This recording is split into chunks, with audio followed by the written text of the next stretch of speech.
Let's talk about character design, and more specifically, character design lineups. Many character designers are also great artists, but not all great artists are also good at designing characters. In fact, this is one of the commonly understood misconceptions about being a concept designer or a concept artist.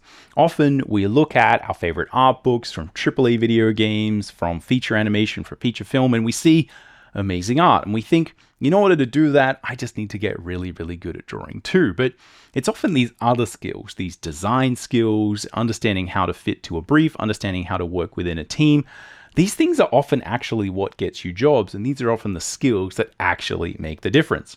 It's often far less about drawing really well and much more about understanding how to use your design tools properly. People often ask though, look, what are these design tools? What are you actually talking about? Well, one of the most important, I think, is the character design lineup. This is something that gets talked about a lot in concept design tutorials, but here I want to discuss it slightly differently and talk about the business of design and the actual ways that personally I have used character design lineups as a character designer or a creature designer, etc. Often we get told to make these drastic differences, some characters being huge, some small, some wide, some skinny, different shapes, etc.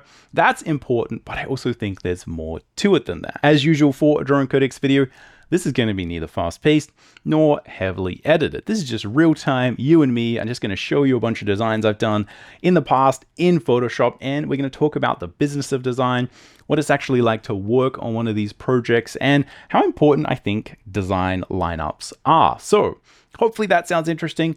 Hopefully you join me. Let's jump in and get started. Alright, welcome to the Drawing Codex. My name is Tim McBurney. I've been a professional working artist for over 20 years, and on this channel, we're all about drawing cool stuff from our imagination, embracing the challenge of drawing, and mastering the craft of line and color illustration. Check out my free brainstorming toolkit. If you want to take your art to the next level and really improve your skills, one of the best ways is to create your own personal artistic project. And to do that, you need a great idea. An idea that you're passionate about, that is unique and original to you, that is going to allow you to see this project through. I spent a lot of time coming up with ideas, both for my personal projects, my published graphic novels that I've written and drawn and created by myself, and also as a professional concept designer working in film, video games, and animation. I've taken the same tools and frameworks that I use every day and created a workshop on world building, ideation, and brainstorming. In it, you'll learn things like how to quiet the editing mind, how to enhance your blue sky brainstorming ability, and how to use brainstorming anchors for things like story or even your pre-existing ideas and proclivities as an artist to come up with more interesting, more unique ideas that really fit the type of project that you want to create. This is a free training. I think you're really going to enjoy it. So if that is something you're interested in, go check it out. The link will be in the description. Before we jump in, it's worth mentioning that the lineup is just one tool that we would use as a designer. There's a lot of other things that go into making designs good, but here specifically, I just really want to talk about how I think these tools are actually used. And if you're interested in this process, either for your personal projects or you're actually looking to get a job as a character designer or a creature designer, or, a lot of these tools are actually going to apply to any kind of design you do in the entertainment design industry. But if you're really wanting to do this as a job, I just want to give you some really practical information and go into kind of how these things are used, because often I think this idea of just looking up at these godlike images that are all kind of like shiny and rendered, we see these kind of amazing images that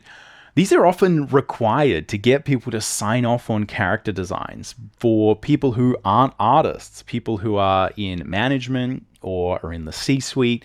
People who aren't necessarily creative often need things to be really shiny and really amazing to kind of understand what they're going to look like. But behind those doors, when we're actually doing the work of design and figuring out what that thing's going to look like, there's a lot of these kind of rougher design tools, these things where we do work with sketches and comparisons, and we think about design language, symbolism, all these kind of functional design tools. And it's easy to kind of not understand that that's actually what you spend a lot of your time doing as a concept designer, is working more with sketches, working more with these kind of practical ways of kind of figuring out like what stuff looks like. So I just want to sort of talk to that idea, like this concept of the business of design and the differences between what we kind of imagine it's like versus what we actually do, and also how fun it can be to actually work on these projects and employ these tools. So firstly, it's important to understand from a design perspective, the way I view this anyway, is that we're kind of zooming out, right? This is less often about designing a single character and a single thing, and it's more a matter of thinking about, as the viewer of a movie, as someone who's watching a animated TV series, as someone who's playing a game, like what is their experience of this? Everything comes down to creating entertainment for someone. And we have to at the same time be scribbling away and doing this kind of really sort of more practical work that often doesn't look as good, but it has a lot of meaning. Because as someone enters a game world, they have to understand this world. That this world has to make sense in some way. And often our job as designers, and especially when it comes to the lineup, is in organizing that world visually so that people can be drawn into it and make sense of it and understand their place in the world and everyone else's role in the world. All the NPCs, they can see the differences between a character who is maybe more unique and might be part of the story versus someone who is an enemy versus someone who is just some sort of villager in one of your kind of classic JRPG sort of towns where you just go around and talk to everyone. Whatever type of game it is, there's an experience people have, and what we spend our time doing is essentially designing that experience as characters, because a lot of what people interact with are actually characters in these worlds. So let's look at what this might actually look like. If we go back to that idea of having yourself entering a video game world, entering your traditional JRPG village, what we're after is context. What is actually going on? What are all these different characters that exist in the world? How do they relate to me? And the thing is that all of that has to be designed. Those visual hierarchies have to be designed. Here I have a sheet of a whole bunch of designs that I did for a council project called Incarnate. And this is a good example of both, I guess, some of the different tasks that we have to do and why this is so important and why using lineups is so important. So often we have to create a range of different things. And the typical design process that normally sort of gets talked about is pretty simple. This is where we do a range of different sketches. So here I've got some good examples of that. We would do thumbnails. For instance, here if I look at this character who was a quest giver style character that we were designing, this is where you really need to make sure that this character relates to the player character and to what we would consider a normal character. So you can see that even in these initial sketches, I've managed to put in the little kind of human-sized character so that we can see what this might actually be like in game. And this is something that I often do and often recommend you do when you're designing things. But the typical process normally goes like this, where we do a range of random thumbnails, and this is really about exploring those bigger ideas. And then we would kind of move this down to where we pick one, right? So I think we kind of picked this general look, right? This sort of skeleton, this type of animation rig that might have to be created. And then we were looking at both exploring, hey, maybe we could create other characters who use that same rig, but also how relatable do we want this character to be? Once we have the silhouette, let's go a little bit deeper. So we had this character who was completely alien looking and weird. We had some that looked a little bit more deformed, a little bit more sort of monsterish. And I think where everyone kind of ended up was something that was a little bit more relatable, that would felt like it had some human features. And again, this is often where things kind of need to end up, so you could actually have the character talk, have them be relatable. Something else that I think is really vital to understand about concept design in general, but I think especially when it comes to character design and creating stuff that looks cool, is that you can have something that is good. You can have something that works. You can have a design that leaps off the page that is perfectly designed, but it can be wrong. So we can follow all of the rules of having interesting shape design. We can have cool colors, we can have big symbolic gestures, you can have something that has a cool pose, and everyone who saw that character would say, wow, that's awesome. But that could still be wrong, because what we're often after is to understand how that character would fit into the world. So this is where often I find that a lot of this misconception happens about what we actually spend our time doing as concept artists, is that we often think it's a matter of designing these characters that are as interesting and cool as possible. And I often find students' folios are full of these types of works where we're always trying to design these kind of hero characters and everything sort of needs to be super interesting. Now, again, there's lots of projects where that does work, but often what we're really after is to create a gradient and make sure that we're not going to mistake one character for another character, that we're not going to create confusion in terms of the color theory that's used, in terms of the symbology that's used.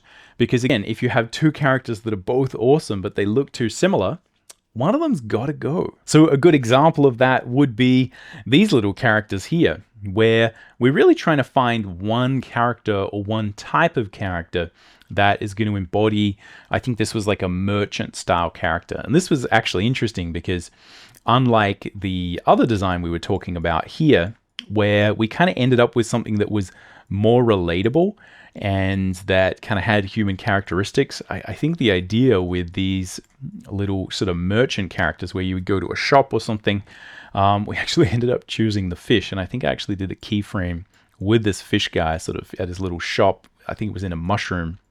Yeah, really sort of weird. But yeah, you're kind of looking at, okay, how can we sort of embody a particular type of design language, right? So this kind of shrouded little sort of character, how can we create variation there? Because often when we're trying to get a character, we're after a couple of things potentially with video games. And this is where, again, the job is often less about, hey, just draw something really cool. It's like, can we create something that is different to everything else? That when you saw it in the game world, you'd kind of say, oh, like that is different to a lot of these enemies. So if we look at a lot of the enemies, again, they tend to have a little bit more exaggerated shape design language. These are things that you need to see moving around. Whereas if we look at your sort of brief for a merchant character, they're probably just going to be sitting there and selling you things. So they don't move. You can go up to them, you can see them. And it allows us to create slightly different shape language and to play with a different look. And that's really important because often that allows you to create something that's drastically differentiated from all the other types of things that you would meet or see in the game. So we just have this kind of blob style. And then I guess the question is like, well, could we create variations of that so that maybe there were different people who were merchants within the game who maybe felt as if they were the same but different. So we're always going to view them as being these kind of huddled little characters that are kind of sitting in a shop selling you things and they're kind of rustling around. But maybe they could look very different and we could give them very, very different features, even though they might use similar animations. So we kind of played around with these, and again, we sort of went with the fish in the end, which was I thought was a really sort of cool idea. And this also is something where you want to explore these other ideas and create these different options, because this really allows us to pick and choose how far we want to go. So this is another thing that often these lineups are really useful for, is that we kind of tend to compare things when we are looking at a world, a story, and you're always comparing one thing to another. It's the same thing for people who are assessing designs. If you're a creative director, art director, you kind of need to see how one thing compares to another to see how far you want to go. And so often what we will do is we'll go really far and be like, well, what if it was a fish? Right? That's a pretty crazy idea. No one's going to pick that. But again, I think people did, right? And that sort of gives you an idea for how far we can go with all the other ideas. So there were a couple of more sort of, I guess, more standard ideas for characters here, where this looked more like a little goblin or something. This was a bit more sort of Cthulhu-esque, right? Lovecraftian sort of tentacle monster guy. And yeah, just different variations on this. And this is sort of just talking about sort of gradients of like how much shape progression do we want? How could we sort of create variations on these ideas? And we almost kind of don't want to pick one direction unless we know it's going to variate well. which again is another one of these like little interesting concepts. So often people need to see designs next to each other, and we might actually have one that everyone is actually pretty sorted on. Everyone's like, yeah, this is good, but let's just see, maybe if we pushed it a bit further, maybe if we tried something really wacky and crazy, maybe that would be fun. And then when you see them compared to each other, you get a feeling for like how far you want to go. Character lineups are, I guess, a metaphorical way of looking at this, of looking at the way we need to observe differences and comparisons between characters that we're creating for any type of project. I think this applies to pretty much anything you would do. And you would also need to do it if just you are writing a fantasy story or a science fiction story. You often need to make sure that the words you use kind of look different and sound different from each other. Differentiation is just one of the things that makes things feel the same or different, and you can build these ideas into no matter what type of creative fantasy practice you're using. Because all we're trying to do is organize things within someone's mind so that they can connect with it and make order or sense out of it. And it's often why we have to use these really obvious tools like connecting the characters that we're creating to basic feelings and emotions, right? Like spiky is bad, round and soft is good, because again, it helps to order these things within the viewer's mind, the player's mind. But it's also one of the actual best practical tools you can use. So it's not just a representation of that, but it's actually often a tool that we use to create design. It's like a unit of design. And it's also something where, as a designer, often I thought like a big part of what I would do would be creating interesting poses and flexing my drawing muscles, but it's often actually better, as we'll kind of look at here, if I got a couple of examples, to create designs that are in exactly the same pose, because this shows us that we are going to be using exactly the same animation rig, that these characters are from the exact same sort of race or creature makeup, they're the same species. And what we're after is differentiation. And like, can we differentiate these characters? What's that going to look like?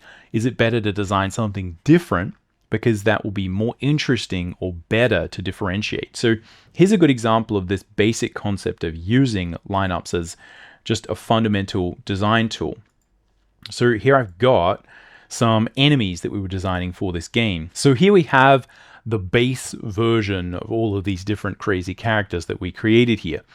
And this is often the type of design process that you might use. Again, there's a huge variety of different ways you would approach this, and every project, every team is going to be different. But in this case, we created a series of pairs. And what we had is a version of these characters that were kind of more civilized, and a version that had been sort of corrupted by one of these sort of metaphorical fantasy corruption sort of motifs, right? The idea is the world is kind of infected by something that corrupts and takes control and makes the world kind of quote unquote evil. And you want to tell that story. So we're using a lot of the signals that we would normally use for signaling that a particular creature or something is more sort of civilized, right? It's kind of upright. It looks sort of cleaner. It's more sort of noble. And then we look at the sort of corrupted version of it, and all of the clothes are sort of more primitive. They are more jagged. We're using very simple shape design here. This is sort of really obvious video game style shape design. We've got, the feeling that the face is a little bit more twisted. It looks a little bit more evil. Anyway, so you have these differences, right? And the idea is it's the same character, but just slightly modified from a design perspective.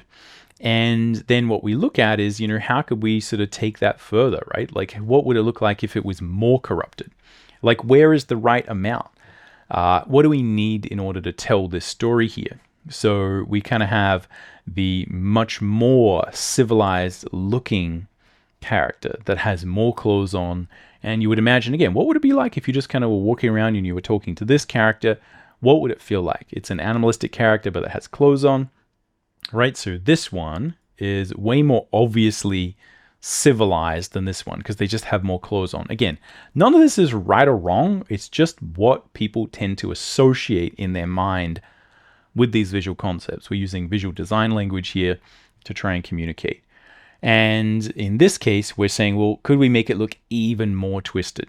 So to the point where maybe the character kind of has no hands, right? They've sort of been taken over. And that symbolically tells us that, there's not much functional purpose for this character, for this creature, besides warfare. And we can see that they're sort of much more disfigured by this kind of plague style thing. And we're playing up the visual design language of the corruption. So then what we would do is kind of take this even further and say, well, okay, if that kind of works, like what would it look like if you had the particular place that that character is existing in affect the way that they were corrupted? So this is one of these ideas, and this is really obvious sort of symbology, but this is often, the kind of thing that we would do in video games to make sure that, it's sort of clear what's going on. And this was a specific sort of aspect of the game lore that would kind of happen, where you would get different looking characters based on which sort of biome you're in. But in order to satisfy technical constraints, we'd want to use the basic same model and talk about the way that the environment is affecting the character. And again, that's just an interesting story. But this is the reason I sort of picked this is that it's a really kind of obvious example of how we differentiate and use design language in this way. So, if I was creating a comic book or a story that was more sophisticated, I wouldn't go to this degree of simplicity and making it obvious. But in a video game, that's often what we do. It needs to be really obvious, and we need to find cheap, easy ways to differentiate these characters. So in this case, you can just add things to the character and try and visually differentiate them and link them thematically and story-wise to a particular environment, because that would sort of make it more interesting. And what we're often after is variety, so that you can see different enemies and say, oh, it kind of looks like it's the same one, but it's different. Maybe it has different powers, different things are going on. And it's often the kind of subtlety of using the exact same looking character, but seeing the differences that particular biomes or particular themes or particular clothing will kind of have on them that you want to find out. So again, going back to that idea, when I sort of first started doing character design, or I was aspiring, I was just building my drawing skills, and I just kept thinking like, I need to get better and better at drawing, because that's what will make these things look good. But a lot of what we actually spend time doing, day to day, is I just kind of draw a base one, and then I will kind of like copy it a bunch of times and draw over it and modify it and see if I can move the shape language and just sort of hack it around and then zoom out. And this is where the idea of the lineup, I think, is so important, because actually what I'm doing is building this unit of design where we can zoom out and look at them and say, are they differentiated, right? From a silhouette point of view, could you tell the difference? As we zoom up, right? If you saw like both of these guys here, would they look different enough?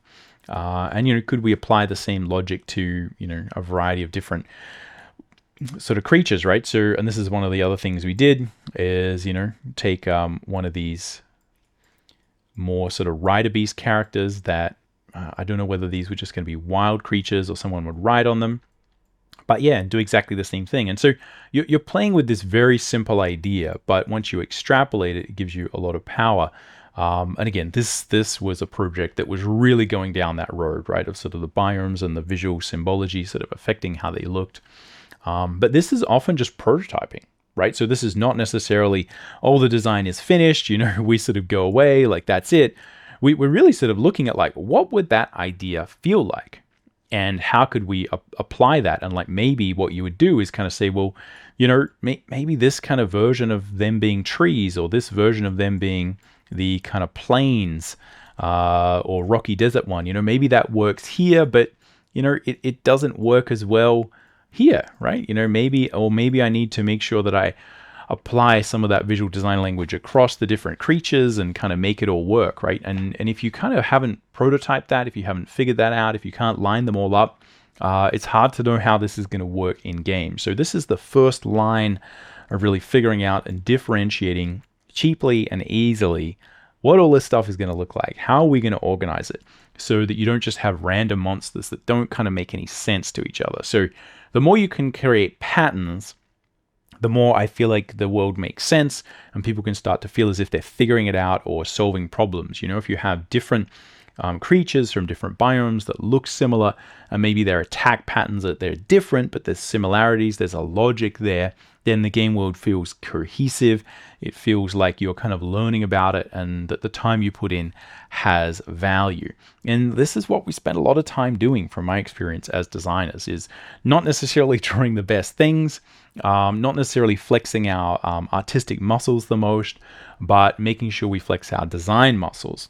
And often that means just copying the same kind of base character, doing variations. And we're thinking more about design than we are about drawing. So I guess the key thing here that's worth as a takeaway is that really in the beginning I did, as I said, think that the drawing was the main aspect here. And this is what I said in the very beginning, is that not every great character designer is actually a great, drawer, right? Like some people, everyone's pretty good, but you can often have a whole career where you just get good at these skills, because this is actually what's valuable. This is what we spend our time doing. And I think often what we see is that a lot of people who are concept designers and character designers and creature designers, we're artists and we want to make things look as good as possible. And you do see a lot of that. But I think you also probably don't see quite as much people who are really good at design, and they're good at really creating interesting designs, at doing this work, and maybe look, their art is good, but it's not going to be, on the cover of a book.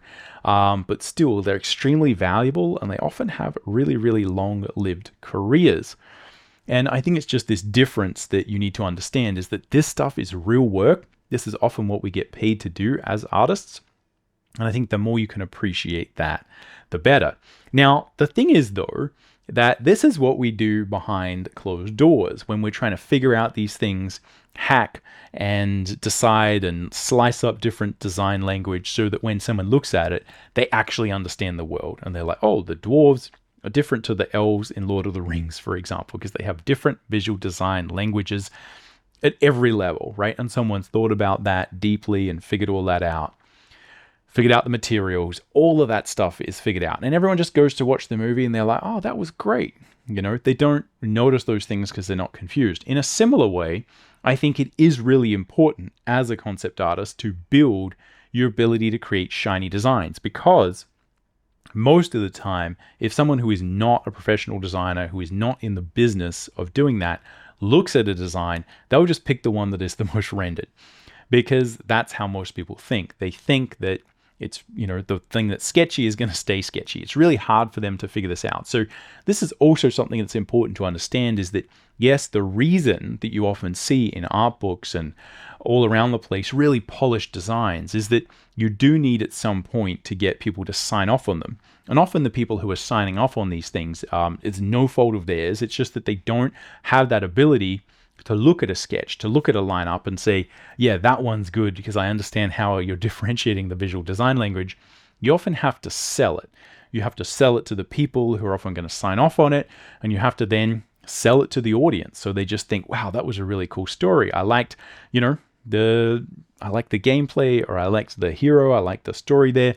They don't think about all this stuff because we've done the hard work, created that world, differentiated it, made it so that most people can look at it and understand it in their mind. And again, I think the lineup plays just a huge role here. So it's one of these skills that I think is really, really worth learning and understanding at a deep level. Play around with it, chop and change. I often just have a couple of characters and I'll kind of move them around on the lineup and be like, oh, how's it look next to this one, next to that one? How's this stuff sort of work? Yeah, just a super important aspect of design. So anyway, hopefully this one was interesting. Let me know if you've got any comments or questions down below. Other than that, I'll catch you around. Happy drawing.